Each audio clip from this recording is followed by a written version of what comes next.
Bonjour, dans cette vidéo on s'intéresse à la deuxième série d'exercices et problèmes sur les calculs de durée.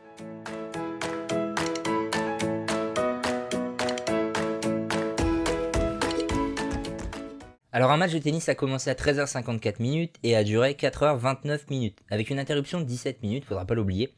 À quelle heure s'est-il terminé? Bon, on va rajouter les différents temps en fait à 13h54. On peut le poser, ça marche très bien ici également. 13h54 plus donc le temps qu'a duré le match, 4h29, et il y a eu aussi une interruption de 17 minutes.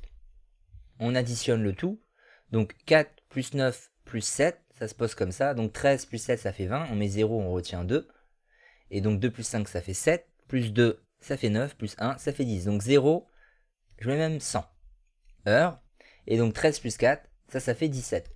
Et 17 heures et 100 minutes, eh bien je vais avoir évidemment une heure qui se trouve ici, les 60 minutes que je bascule là, ça fait 18 heures, et 100 moins 60, il reste 40.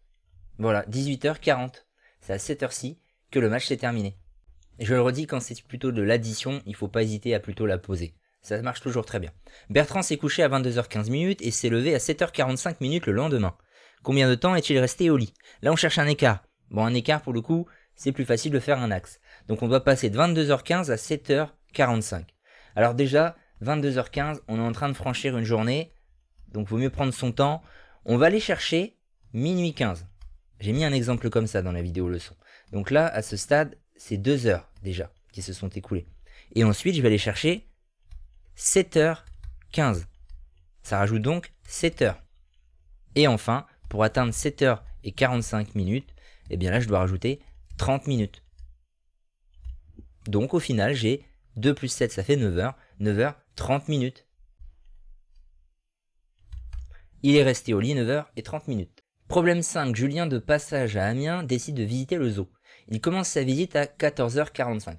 Au total, il passe 1h37 dans le zoo. À quelle heure a-t-il fini sa visite? Donc là, il faut ajouter ce temps qui est écrit en lettres. Il ne faut pas l'oublier. Donc c'est une addition, ça peut se poser, c'est très bien comme ça. 14h25, on lui ajoute justement les 1h37. On fait 25 plus 37. 5 plus 7, ça fait 12. On met 2, on retient 1. Ça va donner 62. 15 heures, 62. Et ça, en fait, ça vaut 16 heures et 2 minutes. On finit avec une phrase de conclusion. Il a fini sa visite à 16h02. On conclut avec le problème 6. Voici la fiche horaire des marées du 10 juin 2020 pour Berck. Donc marée haute, marée basse, marée haute, marée basse. On voit ces différentes alternances. C'est le fait que la mer monte et descende. Angélique décide d'aller pêcher à marée basse, sachant qu'elle est arrivée sur la plage à 9h42, combien de temps doit-elle attendre? Donc la marée basse du matin, on le voit parce qu'en fait c'est les marées hautes et basses du matin et là de l'après-midi, elle est arrivée le matin, celle qui l'intéresse c'est celle de 11h19, mais elle est arrivée à 9h42, il faut chercher l'écart entre les deux. Alors là, on le pose ou alors on le fait avec un axe, on va plutôt le faire avec un axe, en tout cas moi, 9h42, je vais chercher déjà 10h42, ça je peux le faire. Donc là je rajoute 1 heure. Je vais ensuite chercher 11 heures. Ça va rajouter des minutes, ça en rajoute exactement 18. Et je dois encore aller chercher donc le temps où la marée basse apparaît, 11h19. C'est donc 19 minutes de plus. Et donc je fais 18 plus 19, ça va donner 1h37. Combien de temps doit-elle attendre? Elle doit attendre 1h37. Calcule la durée entre la marée haute et la marée basse du matin. Donc marée haute, c'est à 3h58 et marée basse à 11h19.